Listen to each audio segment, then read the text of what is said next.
Hello friends, ನಮಸ್ಕಾರ. Drishtibottu promo ವಿಡಿಯೋಗೆ ನಿಮ್ಗೆಲ್ರಿಗೂ ಸ್ವಾಗತ. ಇವತ್ತಿನ ಸಂಚಿಕೆ ತುಂಬಾ ಇಂಟ್ರೆಸ್ಟಿಂಗ್ ಆಗಿದೆ. ದತ್ತನಿಗೆ ಅಪಾಯ ಮಾಡುವಂಥವರು ಯಾರು ಅಂತ ದೃಷ್ಟಿಗೆ ಗೊತ್ತಾಗಿದೆ.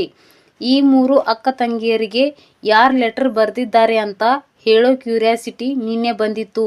ಇವತ್ತಿನ ಸಂಚಿಕೆಯಲ್ಲಿ ಅದಕ್ಕೆ ಉತ್ತರ ಸಿಗುತ್ತೆ. ಬೇರೆ ಯಾರು ಅಲ್ಲ, ಈ ಒಂದು ಲೆಟರ್ನ ಬರೆದಿದ್ದು ನಮ್ಮ ದೃಷ್ಟಿ. ನಮ್ಮ ದತ್ತಾಬಾಯಿಗೆ ಅಪಾಯ ಯಾರು ಮಾಡ್ತಿದ್ದಾರೋ ಅನ್ನೋ ಸುಳಿವು ಸಿಕ್ಕಿದೆಯಾ ಏನು ಅನ್ನೋದನ್ನು ಮುಂದಿನ ಸಂಚಿಕೆಗಳಲ್ಲಿ ನೋಡೋಣ ಫ್ರೆಂಡ್ಸ್.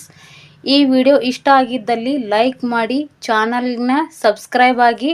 ಹೀಗೆ ಮತ್ತೆ ಬೇರೆ ಬೇರೆ ಪ್ರೋಮೋಸ್ ವಿಡಿಯೋದೊಂದಿಗೆ ಮತ್ತೆ ಬರ್ತೀನಿ. ನಮಸ್ಕಾರ, take care, bye bye, thank you.